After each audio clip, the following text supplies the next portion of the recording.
J'ai eu l'impression d'être un terroriste.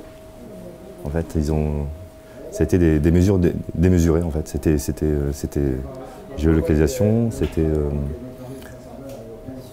surveillance téléphonique, enfin comme un terroriste. Toutes les vidéos sur internet le montrent que c'est une des personnes qui travaillait au Fouquet qui a fait la distribution des objets qui étaient là-bas parce que le Fouquet était ravagé, il n'y avait plus rien, tout avait été volé. Et je le redis, mais est-ce que pour quelques fourchettes et puis un tabouret que toutes les forces de l'ordre m'ont vu transporter toute la journée, ça méritait 3 jours de garde à vue et puis une enquête aussi poussée? Pendant qu'on est en garde à vue, c'est pas notre mode de vie, on n'a pas du tout l'habitude de ça. Pendant qu'on est en garde à vue, bien sûr qu'on le regrette, on devient même fou, on se dit mon Dieu, j'ai commis un crime impardonnable, j'ai volé des fourchettes, j'aurais jamais dû faire ça de ma vie.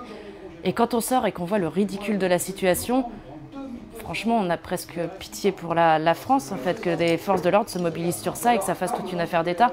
Le fait d'avoir subi des arrestations et de la garde à vue, ce que ça a changé dans le mouvement, on va être honnête, c'est de la peur, parce qu'on n'est pas du tout habitué à ça. La garde à vue, notamment à Paris, a été assez dure et éprouvante. Mais on va continuer quand même. C'est pas normal d'être dans un pays qui fait preuve d'autant de répression et qui nous fait peur pour qu'on perde nos convictions et la liberté, là, on la sent plus. On a tout perdu, en fait. L'égalité, on l'a pas. La liberté, en manifestant, on a appris qu'on ne l'avait plus du tout. Et je l'ai déjà dit, mais il nous reste juste la fraternité. Et ça, c'est le mouvement des Gilets jaunes qui l'a créé en France. Donc voilà, c'est tout ce qui nous reste, la fraternité. Donc on va pas la lâcher, quoi.